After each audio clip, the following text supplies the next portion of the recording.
visionaries. We need people that can think out of the box. We need people that can see. Look, I don't want to delve into this beyond where we are. Let's leave it that way. Anyway, let's look at the Punch newspaper this morning. Interesting story that was on the front page of the Punch today. We have, I'll just speak about three stories. Makaridulu apologizes to clerics over the Muslim ticket that took place yesterday at Bishop Francis Waleke's church in Ibadan.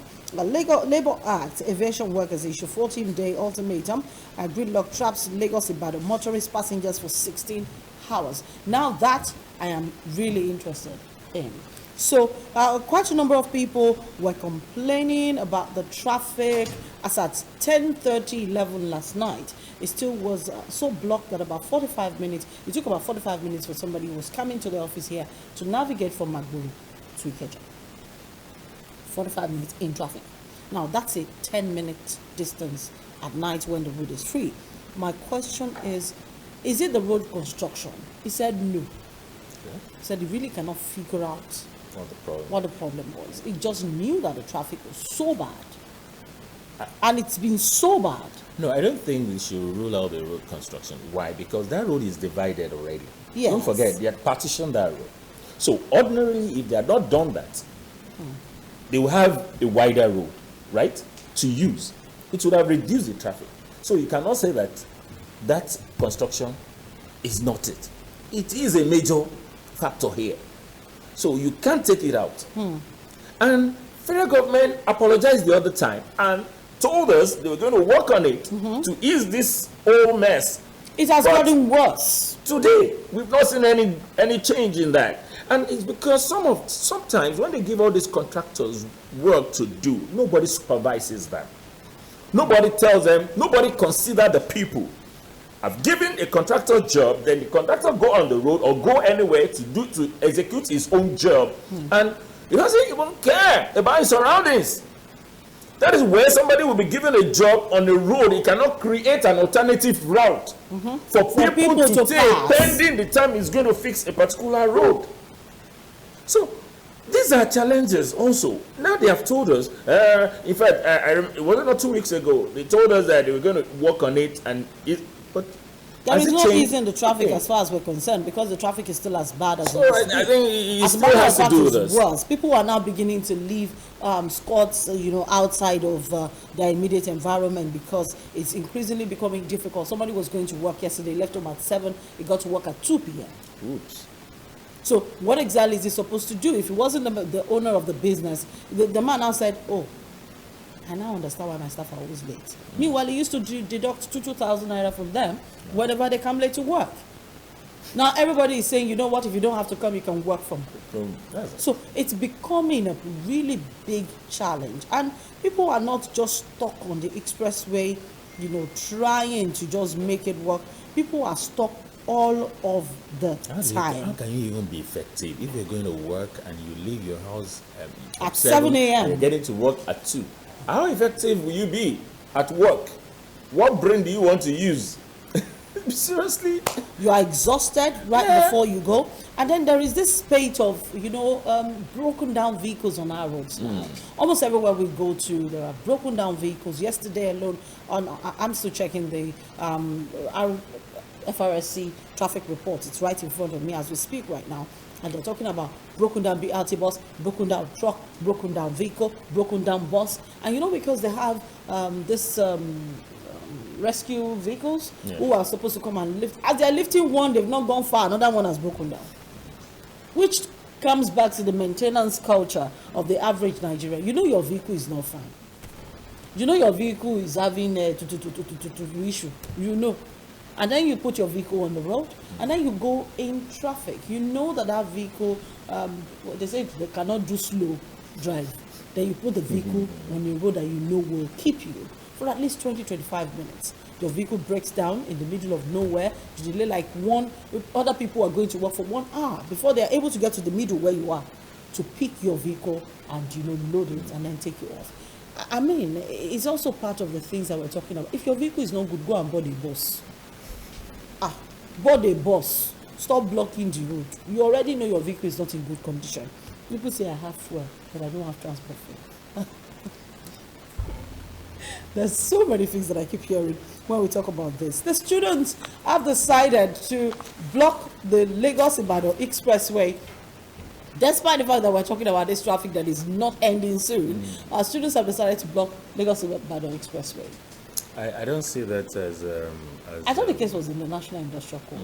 Yes, it is, but the students are taking, because the federal government were open, Yes. believing that the student will be on their side, and taking side with the federal government. Yeah. Unfortunately, the students shocked them by taking side with the ASU. So based on that, they don't want to wait, because don't forget it's the federal government that went to industrial court. So the student are not ready to wait for all that. It's okay, fine. Since you people don't want to listen to ASU, which has to do with us, then we will do this. But I really don't want them to go ahead with blocking the Ibadan Expressway. It's already blocked. You know the truth. Protest in this part of the world, we still need to work on it and to know what protest entails. And my fear is this. They are innocent students. Just wanting They to. have a goal. They want to make statements. Wonderful. We did it back then. But are you sure that all these scavengers, all these miscreants will not hijack this protest and cause mayhem on that road and attack travelers and attack innocent Nigerians? That is my fear. Can they manage it such a way that it will not be hijacked? Then the next thing, the security forces come into whatever, and some nuisance among those people that don't even know the ethics of their job start shooting like bullets.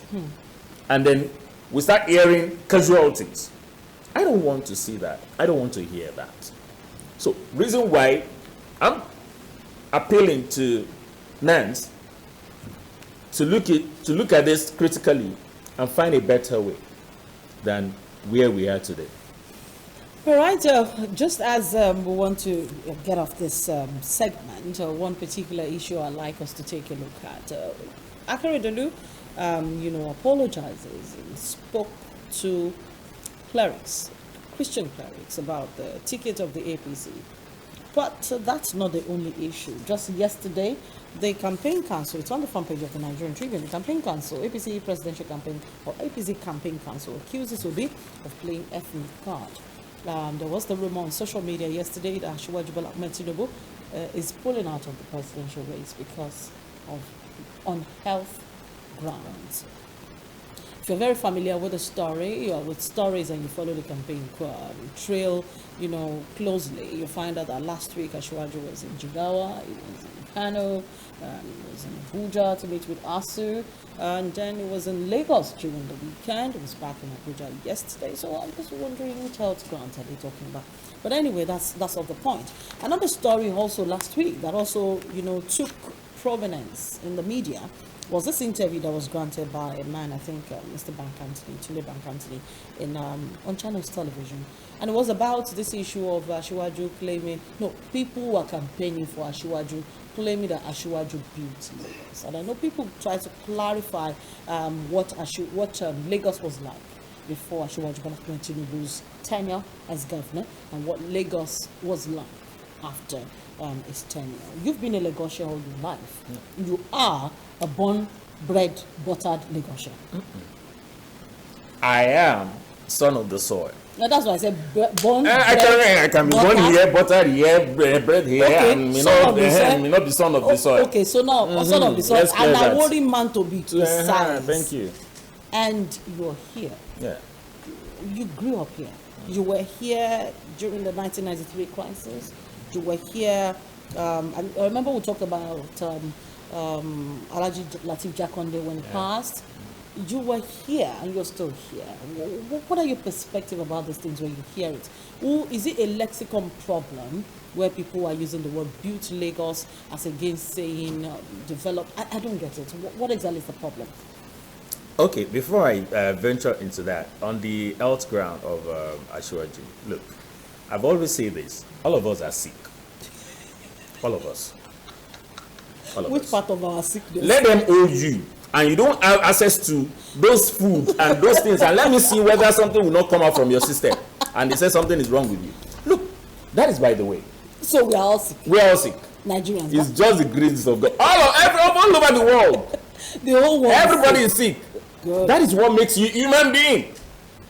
That is what makes you human being. It is only stone that will not fall ill, or that will not be, that nothing to do about the stone. You can break it, you can do. But once you are a human being, there's a system. Blood runs through your veins. You have bone marrows, you have bones, you have. Let the scientists come and analyze you. So we are. That makes us human. That is, by the way.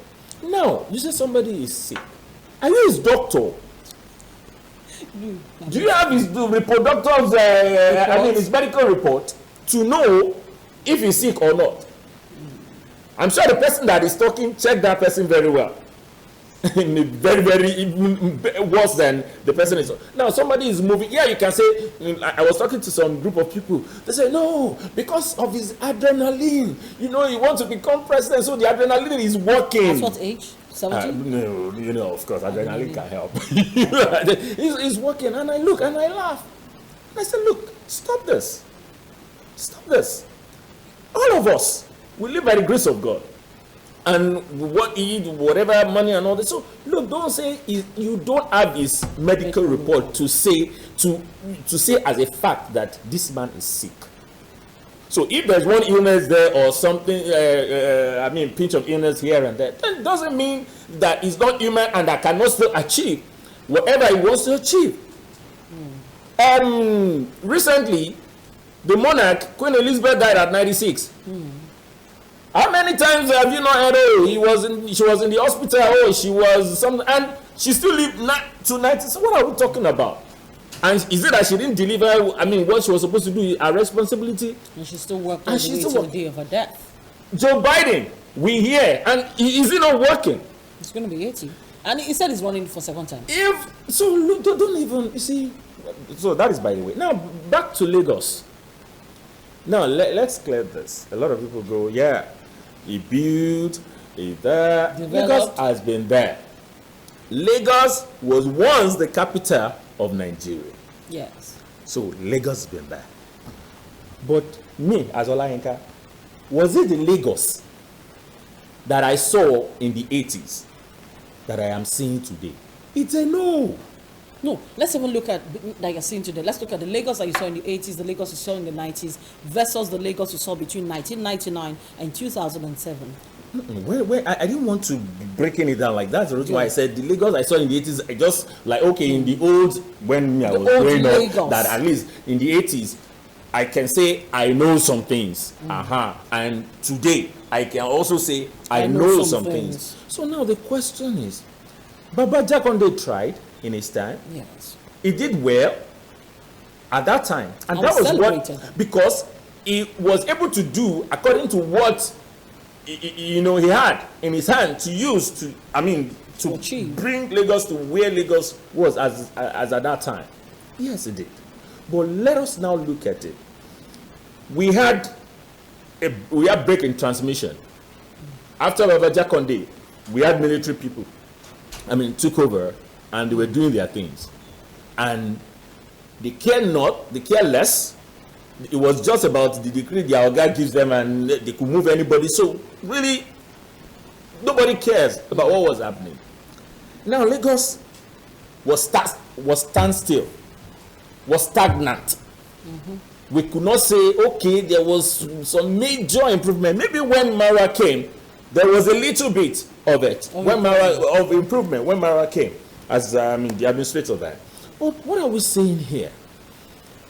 Tinubu, when he came in, yes. Because if you look at it critically, some of the things we are still seeing today were the visions of this man when he came in as governor from 1999 to 2007. The BRT that Oga Fashola made, whatever. The metro, yes, the metro train, whatever. Yeah, we can say Baba Jakonde started it. But when Baba Jakonde left, what happened? Everything went zero. When Tinubu came, what did he do? He started all over again. So today we know where we are at to that. The Eco-Atlantic, we know how Babish used to be. Now, what are we talking about? The, what is it called? Orienters, the Civic Center that all of us are talking about today. They were refuse dump centers. They were refuse everywhere. Lagos was really, really, really in bad shape. Then we had a visionary that saw tomorrow, and he started working. There was a blueprint, and that is why Lagos is where Lagos is, because there was a blueprint that all the governors that were coming to office were working with, and he had more like a forerunner. Let me put it that way. A forerunner, he positioned it, he saw Lagos to be a greater place, a millennial state, and he started it, he kick-started it. So all the people that came were acting building on what has been there. So you cannot take it away from him. It will be very unfair to say Asiwaju Tinubu did not do anything in Lagos. Very, very unfair to say he was not the one that developed, he was not the one that did this, that transformed Lagos. It's just the hands of mischievous people. And funny enough, these mischievous people seem to be in the same party. But thank you so much, Olayinka Oladani, for joining us this morning on the Bumper Breakfast. Our next conversation is about religion and politics. Now, the interesting part is we'll have a pastor in the studio, and we'll be talking about this within short.